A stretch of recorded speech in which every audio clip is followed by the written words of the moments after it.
ఆంధ్రప్రదేశ్ రాజధాని అమరావతికి సంబంధించి ఇప్పటికే చాలా నోళ్లు మూతపడ్డాయి. అమరావతిని ఏదో చేయాలి, అది ఎదగకుండా చేయాలి, అది ముందుకు వెళ్లకుండా చేయాలి, దాన్ని చంపేయాలి, దాన్ని పీక పిసికేయాలి అని చెప్పి చాలా ప్రయత్నం చేశారు. జగన్మోహన్ రెడ్డి గారు అయితే అసలు అది చరిత్రలో అది ఉండకూడదని ఎంత కష్టపడ్డాడంటే చాలా కష్టపడ్డాడు ఆయన. ఏది అమరావతికి వెళ్లకుండా. మామూలుగా కష్టపడాలంటే అమరావతికి వెళ్ళి రోజు పనిచేయాలి ప్రజల కోసం, రాజధాని అక్కడే ఉంది కాబట్టి. కానీ అక్కడికి వెళ్లకుండా ఆయన కష్టపడ్డాడు.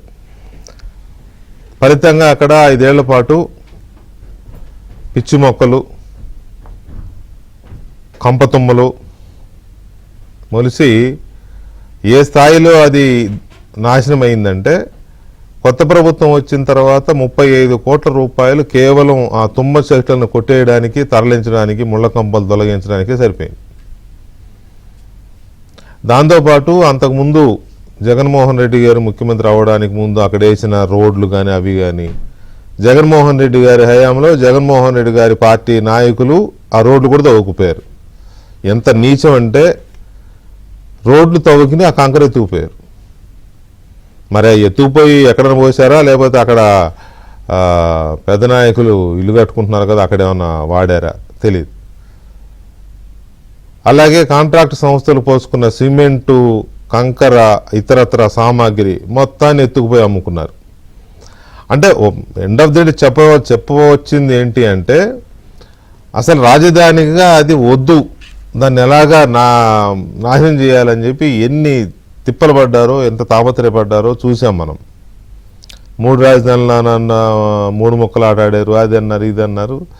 సరే, ఎవరి కర్మ కాలిపోయింది, లేకపోతే ఎవరి ఆశలు ఫలించాయి, ఎవరి కోరికలు ఫలించాయి. ప్రజలు కొత్త ప్రభుత్వాన్ని ఎన్నుకుని మళ్ళీ అమరావతిలో కొత్త ఊపిర్లు తీసుకొచ్చారు. అక్కడి నుంచి మళ్ళీ నేను చెప్పాను కదా, ఆ తుమ్మలు కొట్టేసి ఆ ముళ్ళ కంపలు తొలగించి మళ్ళీ రోడ్లు ఒక్కొక్కటి వేసుకుంటూ వచ్చి కొంచెం స్పీడ్గా పనులు జరుగుతున్నాయి. ఇప్పుడు ఈరోజు స్పెషాలిటీ, ఈ రోజుకున్న ప్రత్యేకత ఏంటి అంటే, ఎప్పటి నుంచో అనుకుంటున్న కేంద్ర ప్రభుత్వ కార్యాలయాలకి అక్కడ ఇవాళ బీజం పడింది. ప్రధాని నరేంద్ర మోదీ గారు భారతదేశ ప్రధానంలో నాన్ స్టాప్గా, అత్యధిక కాలం కాదు, నాన్ స్టాప్గా అంటే బ్రేక్ లేకుండా ఎక్కువ రోజులు కంటిన్యూస్గా ప్రధానమంత్రిగా చేసిన జవహర్లాల్ నెహ్రూ గారి రికార్డుని తిరగరాస్తూ ఇవాళ ముందుకెళ్తున్నారు. ఈ సందర్భంగా ఎన్డీఏ పార్టీల సమావేశం అందరూ అటెండ్ అయ్యారు అక్కడ. అయితే ఇందులో భాగంగా ఇవాళ ఉదయం క్యాబినెట్ జరిగింది. క్యాబినెట్లో 2500 కోట్ల రూపాయలతో కామన్ సెంట్రల్ సెక్రటేరియట్ అంటే కేంద్ర ప్రభుత్వ కార్యాలయాల సముదాయంకి గ్రీన్ సిగ్నల్ ఇచ్చారు. మరోవైపు కేంద్ర ప్రభుత్వ ఉద్యోగుల నివాస సముదాయాల కోసం గ్రీన్ సిగ్నల్ ఇచ్చారు. అసలు మొత్తంగా ఈ రెండింటికి కలిపి రాష్ట్ర ప్రభుత్వం 22.5 ఎకరాలు కేటాయించింది ఎప్పుడో. అందులో 5.5 ఎకరాలలోనేమో ఈ కేంద్ర ప్రభుత్వ కార్యాలయాల సముదాయం అంటే అన్ని సెంట్రల్ గవర్నమెంట్కి సంబంధించిన, మామూలుగా అన్ని రాష్ట్రాలు ఎలా ఉంటాయంటే అన్ని రాష్ట్రాల్లోనూ ఉంటాయి కేంద్ర ప్రభుత్వ కార్యాలయాలు. కాకపోతే అక్కడొకటి విసిరేసినట్టుగా ఉంటాయి. కొన్ని రెంటెడ్ బిల్డింగ్స్లో ఉంటాయి, కొన్ని ఆల్మోస్ట్ చాలా వరకు సెంట్రల్ గవర్నమెంట్ అన్ని రెంటెడ్ వీటిలోనే ఉంటాయి. కొన్ని ఏమో రాష్ట్ర ప్రభుత్వాలు ఇచ్చే బిల్డింగ్స్లో కార్యాలయాలు ఉంటాయి, కొన్ని సొంతంగా కూడా ఉండొచ్చు. కానీ నా subject to correction, the first of it's kind. కేంద్ర ప్రభుత్వ కార్యాలయాలన్నీ ఒకే ప్రెమిసెస్లో ఉండడం అనేది ఏ రాష్ట్రంలో లేదు నాకు తెలిసినందుకు. ఒక ఢిల్లీలో ఉండుండొచ్చు, ఢిల్లీలో కూడా శాస్త్రీ భవన్లో కొన్ని ఉన్నాయి, ఇంకొక చోట ఇంకో కొన్ని ఉన్నాయి, అట్లా ఉన్నాయి. బట్ ఇక్కడ అన్నీ ఒకే చోట ఉండడము, సిసిఎస్ కామన్ సెంట్రల్ సెక్రటేరియట్లో 5.5 ఎకరాలలో నిర్మిస్తున్నారు. సుమారుగా 8,000 మంది కేంద్ర ప్రభుత్వ ఉద్యోగులు ఇక్కడ నుంచి పనిచేస్తారు అనేది ప్రాథమికంగా చెప్తున్న సమాచారం.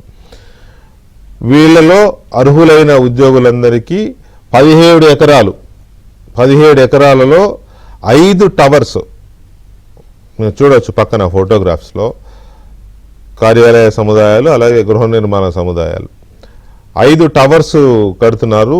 5 టవర్స్లో క్వార్టర్స్ కట్టి వాళ్ళ కోసం చేస్తున్నారు. వీటన్నిటికీ కేంద్ర ప్రభుత్వం ఇవాళ ఆమోద ముద్ర వేసింది. రేపో ఎల్లుండో పనులు స్టార్ట్ అయిపోతాయి. ఇంకా అది కూడా 18 నెలల్లోనే ఏమో పూర్తి చేయాలని ఒక డెడ్ లైన్ కూడా పెట్టుకున్నారు.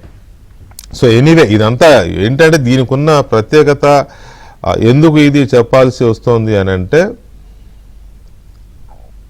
ఇంకా మేము అది చేస్తాం మేము ఇది చేస్తాం అని మాట్లాడే వాళ్ళ నోళ్ళు మూతలు పడాల్సిన సందర్భం కదా ఇది. పడతాయా ఇంకా అలాగే పేల్తాయా? పేల్తాయని ఎందుకంటున్నానంటే గన్స్ కదా మనవి, మావి గన్స్. ఆ మావి గన్స్ ఇంకా పేల్తాయా? లేక కేంద్ర ప్రభుత్వమే అమరావతిలో సెంట్రల్ కామన్ సెంట్రల్ సెక్రటేరియట్ నిర్మిస్తోంది కదా, మరి మూసుకుని కూర్చుందామా? అమరావతిని రాజధానిగా ఇష్టం ఉన్నా లేకపోయినా ఆమోదించాల్సిందే. ఆమోదిస్తూ ప్రిపేర్ అయిపోతారా? లేక ఇంకా అది ఇది అని తలాతోకా లేని మాటలు మాట్లాడుతూ జనాన్ని రెచ్చగొడదాం అనుకుంటే జనం కూడా రెచ్చిపోవట్లేదు. చూశారుగా మొన్న వాళ్ళు మొదటి నుంచి భూములు ఇవ్వలేదు, 100 మందో 120 మందో ఇవ్వలేదు. వాళ్ళని తీసుకొచ్చి ఏదో టిఫిన్లు కాఫీలు పెట్టారో మరి ఏం తెలియదు కానీ తీసుకొచ్చారు, వాళ్ళతో మాట్లాడి ఏదో రెచ్చగొట్టే ప్రయత్నం చేశారు. తీరా ఏమైంది? అలా బయటికి వెళ్ళారో లేదో మళ్ళీ ఒకళ్ళు ఇద్దరు వెళ్ళి మళ్ళీ భూములు రాసి ఇచ్చేశారు ప్రభుత్వానికి. సో ఇలాంటి పిచ్చి పనులు ఇకనైనా మాన్తారా లేదా అనేది ఒకటి. తర్వాత ఏ రాష్ట్రంలో లేని విధంగా కేంద్ర ప్రభుత్వ కార్యాలయాల సముదాయం పైగా గృహ సముదాయం కూడా ఒకే చోట నిర్మిస్తున్న ఈ తీరు, ఇవి దేనికి నిదర్శనం? డబుల్ ఇంజన్ సర్కార్ అని దేశవ్యాప్తంగా బీజేపీ అండ్ ఎన్డీఏ పార్టీస్ చెప్తూ ఉంటాయి. అసలు డబుల్ ఇంజన్ సర్కార్ అంటే కేంద్రము రాష్ట్రము ఒకే మాట మీద ఉండి కలిసి పనిచేస్తే ఎలా ఉంటాయి అనడానికి ఇదొక మేలిమి నిదర్శనం, మన కళ్ళ ముందు కనబడుతున్న నిదర్శనం. ఇంకా చాలా జరుగుతున్నాయి ఆంధ్రప్రదేశ్లో, బట్ ఇది ఒక లైవ్ ఇమీడియట్ ఎగ్జాంపుల్ ఇది. ఇప్పుడు అదే తెలంగాణలో రేవంత్ రెడ్డి గారు కూడా పాపం ఆయన చాలా రకాల పథకాలు ఆలోచిస్తున్నాడు, చాలా రకాల ఏదో చేయాలనుకుంటున్నాడు. ఫ్యూచర్ సిటీ అని ఒక ఇది పెట్టుకున్నాడు. అఫ్కోర్స్ ఫ్యూచర్ సిటీకి కూడా కేంద్ర ప్రభుత్వం ఆర్థిక సాయం చేస్తోంది. తర్వాత రీజనల్ రింగ్ రోడ్ RRR అని పెట్టుకుంటే దానికి కేంద్ర ప్రభుత్వం ఆర్థిక సాయం చేస్తోంది. ఇంకొంచెం సహృద్భావ వాతావరణంలో పనిచేస్తే ఇంకా మంచి గ్రోత్ ఉంటుంది, ఇంకా మంచి సహకారం ఉంటుంది. ఇచ్చిపుచ్చుకునే ధోరణి, ఇచ్చిపుచ్చుకోవడం అంటే ఇచ్చిపుచ్చుకోవడం కాదు, ప్రభుత్వాల మధ్య ఉండే సమాఖ్య స్ఫూర్తి. సో ఈ నేపథ్యంలో ఇక అమరావతిలో రాజధాని నిర్మాణం అనేది జెట్ స్పీడ్తో వెళుతోంది అనే దానికి ఇది ఒక నిదర్శనం. సో ఏం జరగబోతోంది, నెక్స్ట్ ఏం జరగబోతోంది, అమరావతికి ఉన్న డెడ్ లైన్స్ ఏంటి, ఎప్పటికల్లా రాజధాని ఇక్కడ ఒక నగర నిర్మాణం వేరు, రాజధాని నిర్మాణం వేరు. ఈ రెండింటినీ విడిగా చూడాలి. చంద్రబాబు నాయుడు అమరావతిలో నగర నిర్మాణం చేస్తానని కాదన్నది, రాజధాని నిర్మాణం అయితే నగర నిర్మాణం రోజు జరుగుతుంది. అది నిరంతర ప్రక్రియ, కొన్ని దశాబ్దాలు శతాబ్దాలు కూడా జరుగుతూనే ఉంటాయి. సో ఆ పరిస్థితుల్లో రాజధాని నిర్మాణం ఇంకెలా ఉండబోతోంది ఇక మీదట, అసలు ఏంటి కేంద్ర ప్రభుత్వ కార్యాలయాల సముదాయం ఏంటి, ఈ గృహ సముదాయం ఏంటి, ఇంకా రావాల్సిన కేంద్ర ప్రభుత్వ సంస్థలు ఇంకేం రావాల్సి ఉన్నాయి అంటే కార్యాలయాలు కాకుండా సంస్థలు, ఇప్పుడు LIC కానివ్వండి, లేకపోతే కొన్ని బ్యాంక్స్ SBI లాంటి బ్యాంక్స్ కానివ్వండి, ఇంకా కొన్ని సంస్థలు ఉన్నాయి. అవన్నీ దాదాపు 20 పైనే రావాలనుకుంటా. అవి ఎప్పుడు రాబోతు చర్చలో సీనియర్ జర్నలిస్ట్ సత్యమూర్తి గారు ఉన్నారు. అలాగే తెలుగుదేశం పార్టీ జాతీయ అధికార ప్రతినిధి స్వచ్ఛాంధ్ర మిషన్ చైర్మన్ పట్టాభిరామ్ గారు చర్చలో ఉన్నారు. మరి కాసేపట్లో అమరావతి జేఏసీ చైర్మన్ పువ్వాడ సుధాకర్ గారు కూడా మనతో జాయిన్ అవుతారు. ముందుగా పట్టాభి గారు నమస్తే అండి. నమస్కారం వికే గారు. పటాబ్ గారు, ఇవాళ కేంద్ర ప్రభుత్వం తీసుకున్న అంటే ఏదైతే ఆమోదించాయో 2500 crores-తో ఏంటి దాని ప్రత్యేకతలు ఏంటి? బేసిక్గా అంటే నేను కొన్ని చెప్పాను నాకున్న ప్రాథమిక సమాచారంతో, బట్ అమరావతి దీన్ని మీరు మానిటర్ చేస్తున్నారు కాబట్టి ఎప్పటికప్పుడు ఏంటి దాని ప్రత్యేకతలు ఏంటి? వికే గారు, ఇవాళ నిజంగా కూడా చాలా సంతోషించదగ్గ పరిణామం. కేంద్ర కేబినెట్ ఈ రోజున cabinet committee on economic affairs రెండు కీలకమైనటువంటి ప్రాజెక్టులు అమరావతి రాజధానికి సంబంధించి ఇవాళ ఆమోదించడం జరిగింది. ఒకటి జనరల్ పూల్ రెసిడెన్షియల్ అకామిడేషన్, అంటే కేంద్ర ప్రభుత్వ ఉద్యోగులకు సంబంధించి అడిక్వేట్ రెసిడెన్షియల్ అకామిడేషన్ ప్రొవైడ్ చేయాలన్న ఒక ఆలోచనతో general pool residential accommodation complex GPRA, ఇది దాదాపు 17 ఎకరాల విస్తీర్ణంలో అమరావతి రాజధానిలో 11 రెసిడెన్షియల్ టవర్స్ నిర్మించబోతా ఉన్నారు వికే గారు. మొత్తం 1504 యూనిట్స్ ఈ 11 రెసిడెన్షియల్ టవర్స్ లో రాబోతా ఉన్నాయి 17 ఎకరాల విస్తీర్ణంలో. ఇది టోటల్ బిల్టప్ ఏరియా వచ్చి 31.30 లక్షల అడుగులండి, 31.30 lakh square feet with a basement area of 9.10 lakh square feet with parking facilities for 1972 cars. అంటే ఎంత పెద్ద సముదాయమో ఇది ఈ ఫిగర్స్ బట్టే మనం అర్థం చేసుకోవచ్చండి. 31.3 lakh square feet మొత్తం built-up area, 9.1 lakh square feet basement, ఇవన్నీ కూడా దీనిలో వస్తా ఉన్నాయి. అంతేకాకుండా దీనికి ఇవన్నీ కూడా energy conservation and sustainable building code ECSBC దాని ప్రకారం కడుతూ ఉన్నారు. గృహ 4 స్టార్ రేటింగ్ ప్రకారం కడుతున్నారు. మొత్తంగా ఈ ప్రాజెక్టు కాస్ట్ 1234.91 కోట్లండి, 1234.91 crores. ఇది first project general pool residential accommodation GPRA ఏదైతే 11 టవర్స్ కడుతున్నారో దాని యొక్క టోటల్ కాస్ట్ 1234.91 crores. రెండోది cabinet committee on economic affairs chaired by the honourable prime minister approved the construction of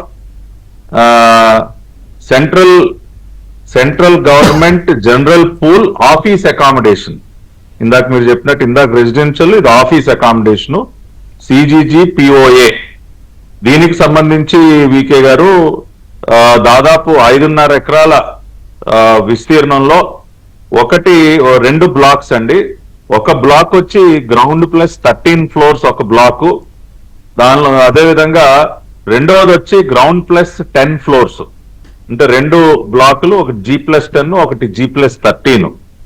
ఈ రెండు కలిపి టోటల్ బిల్టప్ ఏరియా వచ్చి 23.25 లక్షల అడుగులండి, 23.25 lakh square feet built-up area, 1800 car park space తో ఇది కూడా అత్యంత భారీగా దీన్ని కూడా నిర్మిస్తా ఉన్నారు వికే గారు.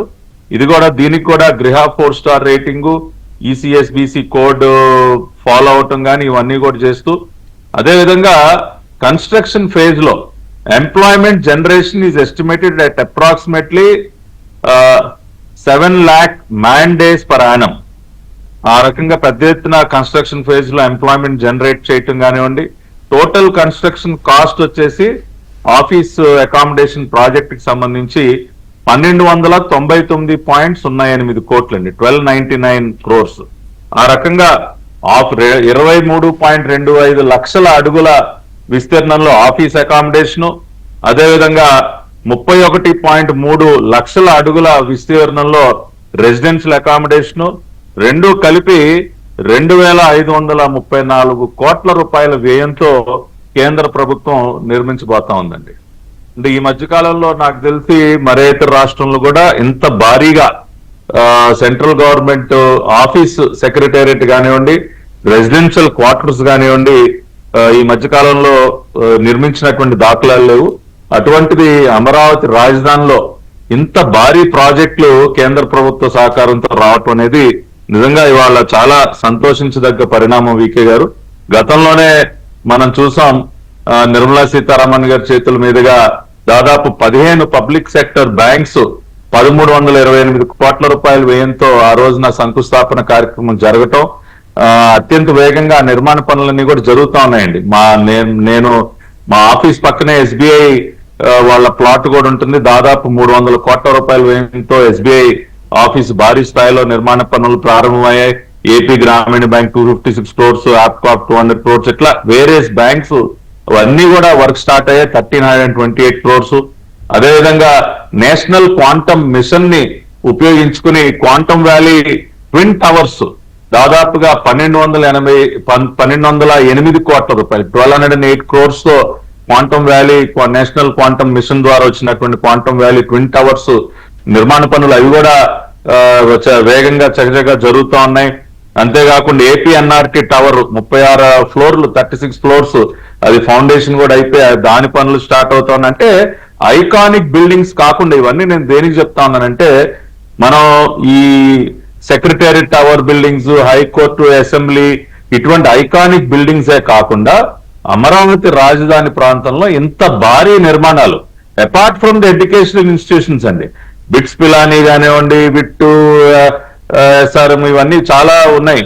ఇవి కాకుండా ప్రామినెంట్ స్ట్రక్చర్స్ ఇవాళ కేంద్ర ప్రభుత్వం ఆమోదించినటువంటి అవి ఎట్లాగో నడుస్తున్నాయి, అవి నడుస్తున్నాయి. కానీ ఇది సిగ్నిఫికెంట్ డెవలప్మెంట్ కదా, వెరీ సిగ్నిఫికెంట్, వెరీ సిగ్నిఫికెంట్. అది కూడా చూడండి, ఒక్కోటి ఇంత భారీగా 33.3 lakh square feet office space, 23.2 lakh square feet అంటే హ్యూజ్ స్ట్రక్చర్స్. కాబట్టి అమరావతి ల్యాండ్స్కేప్ ఇటువంటివన్నీ వస్తే నిజంగా ఊహించుకుంటే చాలా మీరు సెలబ్రేషన్స్ చేసుకుంటారో లేదో మాకు తెలియదు, కానీ మేమైతే డిబేట్ చేయదగ్గ అంశం ఇది, అందుకని చేస్తున్నాం. 100% I'm happy that you have took up this topic today. Magic news ఇవాళ. Thank you. అలాగే సత్యమూర్తి గారు, ఇప్పుడు మనం చాలా చోట్ల చూస్తూ ఉంటాం, రైల్వే క్వార్టర్స్ ఉంటాయి, రైల్వే ఆఫీస్ ఉంటుంది, ఆ రైల్వే అధికారుల ఆఫీసులు ఉంటాయి, అదొక సెపరేట్ సెటప్ రైల్వే అనేది. అలాగే కంటోన్మెంట్స్ ఉంటాయి, మిలిటరీ, ఆర్మీ ఇవి. కానీ ఇలా సెంట్రల్ గవర్నమెంట్ ఆఫీసులు సముదాయం అంతా ఒక దగ్గర ఉండడం అనేది, పైగా దాని పేరే central secretariat, common central secretary. మరి వేరే స్టేట్స్ లో ఎక్కడ నాకున్న నాలెడ్జ్ లో ఎక్కడ లేదు. ఢిల్లీలో కొన్ని, అది కూడా 2-3 చోట్ల ఉన్నాయి, శాస్త్రీ భవన్ మేజర్ గా, అలా అంటే ఇంకో 2-3 ఉన్నాయి.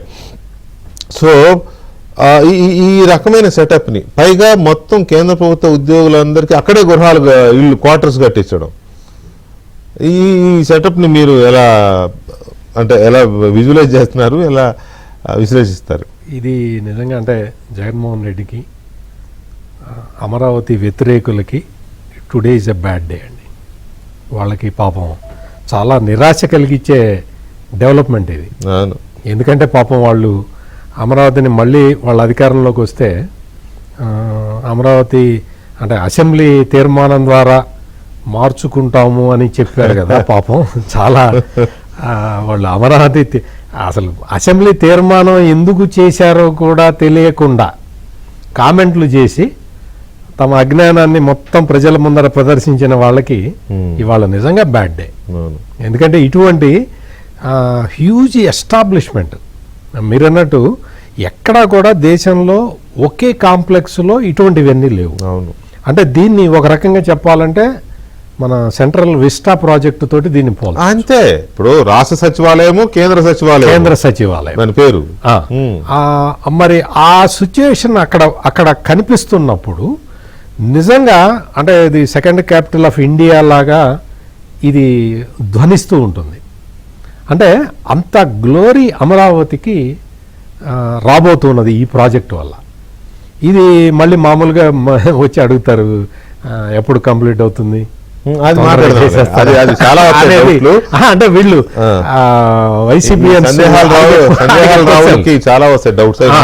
మళ్ళీ అద్దాలు అట్లాగే పెడతారా, ఆ కాస్ట్ అద్దాలు పెద్ద ఖరీదైన అద్దాలు తెచ్చి పెడతారా? ఇప్పుడే పట్టాభి గారు చెప్పారు కదా, అదంతా ఎకో ఫ్రెండ్లీ ఉంటుంది, గ్రీన్ అంటే ఇవన్నీ గ్రీన్ ఎనర్జీ, వాటి కంపాటబిలిటీ ఉంటుంది, ఖచ్చితంగా ఉంటుంది. అవే అద్దాలు వాడతారు. ముందుగానే చెప్తున్నా సజ్జల రామకృష్ణారెడ్డి వాళ్ళందరికీ. ఎందుకు అంటే మనం ఆ సస్టైనబిలిటీ కొత్త ప్రాజెక్టులు వచ్చేటప్పుడు మోడర్న్ టెక్నాలజీ వాడతారు, ఖచ్చితంగా వాడతారు. మోడర్న్ టెక్నాలజీ వల్ల చాలా ఉపయోగం ఉంటుంది, పొల్యూషన్ తగ్గుతుంది. పొల్యూషన్ ఇంపార్టెంట్, ఎన్విరాన్మెంటల్ చాలా ఇంపార్టెంట్ ఇప్పుడు ఈ సమాజంలో. సో ఇక్కడ దీన్ని సెంట్రల్ విస్టా ప్రాజెక్టు ఇదొకటి. ఇంకొకటి మీరు ప్రస్తావించింది ఇందాక ప్రతాప్ గారు కూడా చెప్పింది బ్యాంకుల గురించి, ఫైనాన్షియల్ ఇన్స్టిట్యూషన్. అది ఆ ఫైనాన్షియల్ డిస్ట్రిక్ట్ అనేది కూడా దానికి ఒక రూపకల్పన త్వరలోనే జరిగిపోతుంది. అదంతా కూడా ఎస్టాబ్లిష్ అయిపోతే ఇది నిజంగా కూడా అంటే మామూలు ఆలోచించినా కానీ ఆలోచనలకి దొరకని ప్రాజెక్ట్ ఇది. అంటే సాధారణంగా ఆలోచించే వాళ్ళకి దొరకని ప్రాజెక్ట్. ఇంత పెద్ద భారీ ఎత్తున ఈ ప్లానింగ్ ఎవరు ఎక్స్పెక్ట్ చేయలేదు కదా. కేంద్ర ప్రభుత్వం ఈ టైప్ ఆఫ్ విస్టా టైప్లో ఇక్కడ ఒక ప్రాజెక్టు టేకప్ చేస్తుంది అని ఎవరు ఎక్స్పెక్ట్ చేయని ప్రాజెక్టు. ఇవన్నీ కూడా ఏంటి అంటే ఒకటి అమరావతి స్ట్రెంగ్త్ని డబల్ త్రిబుల్ చేస్తూ ఉంటాయి ఇటువంటి ప్రాజెక్టులు వస్తున్న కొద్దీ. అక్కడ ఆ ప్రాజెక్టు మొత్తం కన్సీవ్ చేసిన విధానం చూస్తే మాత్రం ఇది మోడల్ ప్రాజెక్టుగా ఉంటుంది, దేశం మొత్తంలోకి మోడల్ ప్రాజెక్ట్ లాగా.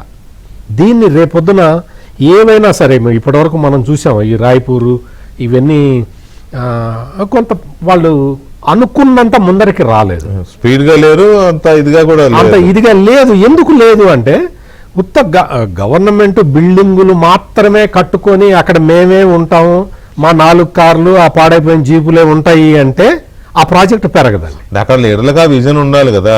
లీడర్ కావాలి, ఎగ్జాక్ట్లీ అదే పాయింట్. ఆ విజన్ ఉండి దానికి అనుగుణంగా ప్లాన్ చేసుకొని పోతూ ఉంటే రిజల్ట్ ఇట్లా ఉంటుంది. అందుకని ప్రతి సెక్టారు కూడా ఇటువైపు రావాల్సిందే అని ఇటు రాకుండా ఎవ్వరు కూడా అంటే వాళ్ళని వాళ్ళు నియంత్రించుకోలేని పరిస్థితి ఉంది. ఇంకొక వైపు ఈ క్వాంటమ్ వ్యాలీ ఆ కన్స్ట్రక్షన్ అది కూడా చాలా చాలా ఫాస్ట్గా జరుగుతున్నదండి. అంటే మొత్తం గ్లోబ్ మొత్తం ఇటువైపు చూసే పరిస్థితి అక్కడ కనపడుతూ ఉన్నది. పాపం చాలా మందికి నిరాశ ఉంటుంది. అక్కడ 3 రిజర్వాయర్లు కడుతూ ఉంటే ఆ రిజర్వాయర్లలోకి నీళ్లు వచ్చినాయని చెప్పి బాధపడే బ్యాచ్ కొంత ఉంటుంది. అవి తీసి చిన్న వానకి అమరావతి మునిగిపోయింది అని ప్రొజెక్ట్ చేసుకుంటూ కొంచెం సురకానందం పడే బ్యాచ్కి ఇవన్నీ కూడా నిరాశ కల్పించేవి, నిరాశ కలిగిస్తాయి వాళ్ళకి. వాళ్ళు ఈ దెబ్బ నుంచి తేరుకోలేరు గ్యారంటీగా. అంటే ఇంకా మళ్ళీ దీని మీద మరి ఏం కుట్ర పన్నుతారో తెలియదు కానీ బట్ ప్రస్తుతానికైతే మాత్రం వాళ్ళు కుట్రలు పన్నే స్టేజ్ లో ఉన్నారా అనేది కూడా మనం చర్చించాల్సిన వాళ్ళు అసలు భరించలేని, తట్టుకోలేని, జీర్ణించుకోలేని, ఒక రకంగా చెప్పాలంటే ఉక్రోషాన్ని కూడా వెలిబుచ్చే అవకాశం లేనటువంటి ఒక ప్రాజెక్ట్ ఇది.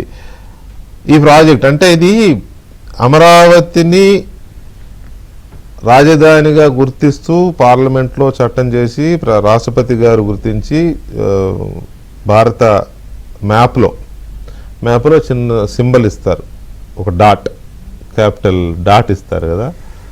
ఇప్పుడు ఇక్కడ కేంద్ర ప్రభుత్వము అమరావతిలో జెండా పాతేస్తోంది, కేంద్ర ప్రభుత్వమే జెండా పాతేస్తుంది. కాబట్టి ఇది అమరావతి ప్రాంత ప్రజలకి, ఆంధ్రప్రదేశ్ ప్రజలకి ఆ మాటకు వస్తే ఎలాంటి సంతృప్తినిస్తోంది, ఎలాంటి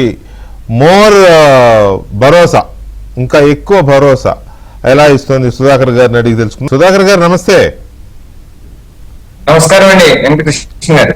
సుధాకర్ గారు, అమరావతిలో కేంద్రం జెండా పాతేస్తోంది, ఇది కామన్ సెంట్రల్ సెక్రటేరియట్.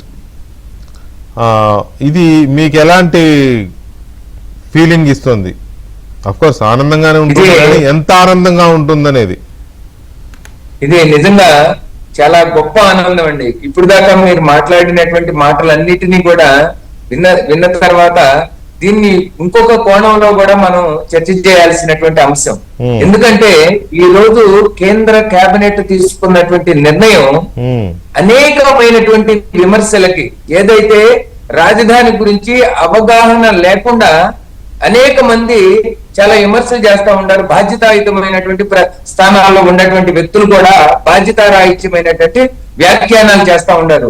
వాళ్ళందరికీ కూడా సరైన సమాధానం చెప్పేటువంటి విధంగా ఈ రోజు కేంద్ర ప్రభుత్వం, కేంద్ర కేబినెట్ ఒక ఆమోద ముద్ర తెలియజేయడం ద్వారా ఒక గొప్ప విషయాన్ని తెలియజేసింది అందరికీ కూడా. అంటే అమరావతి అంతర్జాతీయ స్థాయి నగరంగా తయారవబోతుంది.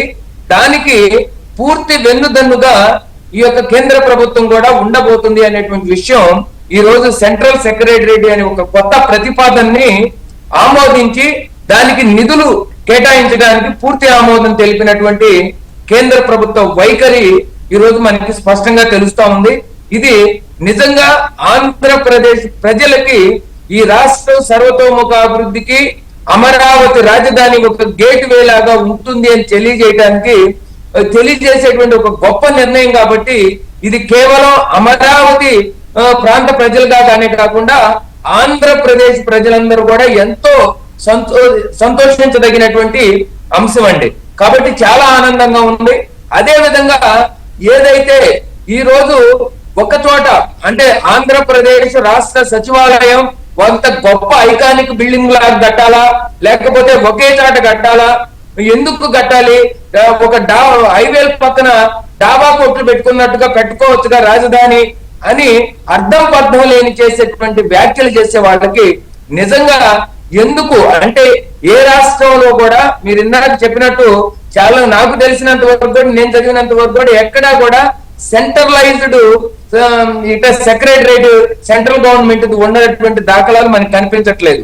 కానీ అది ఎందుకు సాధ్యమైంది అమరావతిలో అంటే అమరావతి కొత్తగా నిర్మించుకునేటువంటి నగరము, ఒక ప్రణాళికాబద్ధమైనటువంటి నగరము.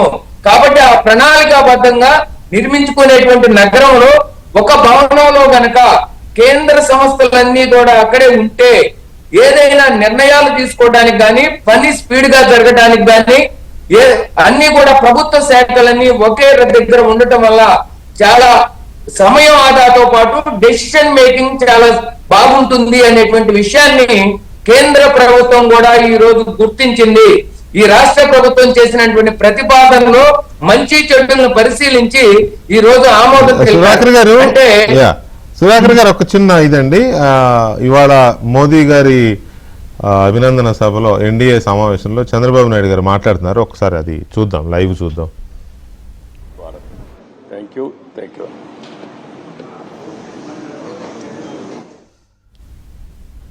సరే, అది చంద్రబాబు నాయుడు గారు ఇవాళ అభినందన తీర్మానాన్ని ఆయనే ప్రవేశపెట్టారు. ఆ సందర్భంగా ఆయన మాట్లాడారు. రైట్, ఎనీవే రైట్ సుధాకర్ గారు. ఈరోజు ఎందుకంటే చాలా శుభపరిణామం అంటే ప్రత్యేకంగా ఎన్డీఏ ప్రభుత్వంలో ఒక ఎన్నుకోబడిన ప్రధాని, భారత ప్రధాని నరేంద్ర మోడీ గారు సుదీర్ఘ కాలంగా ఇక్కడ ప్రధానమంత్రిగా ఉన్నటువంటి దాని శుభ సందర్భంలో ఈ రోజు ఒక అద్భుతమైనటువంటి నిర్ణయం కేబినెట్ కూడా తీసుకోవటం, అందుట్లో దానికి అమరావతి రాజధాని కూడా స్థానం కల్పించడం ఇంకా చాలా శుభపరిణామం. భవిష్యత్తులో కూడా ఏదైతే ఈ మావిగన్ను, ఆ గన్ను, ఈ గన్ను అంటే ప్రలాపన చేస్తున్నటువంటి బాధ్యత రహిత్యమైనటువంటి నాయకులు ఉన్నారో వాళ్ళందరికీ ఇప్పటికైనా గమనించాలి. అమరావతి రాజధాని అభివృద్ధిలో కేంద్రం భుజంతో భుజం కలిపి ప్రయాణం చేయడానికి సిద్ధంగా ఉంది. కాబట్టి మీరు ఎటువంటి శతభిషాలు ఆలోచించాల్సినటువంటి అవసరం లేదు. అమరావతి రాజధాని అనుకున్న ప్రణాళిక ప్రకారం, లక్ష్య సాధన ప్రకారం కూడా ఇది అభివృద్ధి చెందుతుంది. ఇది ఆంధ్రప్రదేశ్ బిడ్డల యొక్క అందరి ఆకాంక్ష. ఆ ఆకాంక్షలు నెరవేర్చే విధంగా ఈ రోజు అడుగులు పడతా ఉండే. ఇందాక పట్టాభి గారు చెప్పినట్టు, సత్యమూర్తి గారు చెప్పినట్టు ఎన్నో అంటే ఇన్ని లక్షల చదరపు అడుగుల నిర్మాణం ఇక్కడ జరుగుతా ఉంది. అంటే రాబోయే రోజుల్లో ప్రజలందరికీ ఇక్కడ ఒక స్టేట్ సెక్రటరేట్ ఉంది, అట్నే సెంట్రల్ సెక్రటరేట్ ఉంది. అదే విధంగా దీనికి అనుబంధంగా ఉండేటువంటి అనేక కంపెనీలు ఇప్పుడు ఇందాక చెప్పినట్టు పబ్లిక్ సెక్టర్ అండర్టేకింగ్ బ్యాంక్స్ అన్ని కూడా ఒక చోట ఉన్నాయి. అంటే ఇవన్నీ కూడా మనం ఏ రాజధానిలో కూడా చూడలేం. ఒక గిఫ్ట్ సిటీలోనే అటువంటి విధానంగా ఉంది. మళ్ళీ ఆ గిఫ్ట్ సిటీ తర్వాత దానికంటే గొప్పగా అమరావతి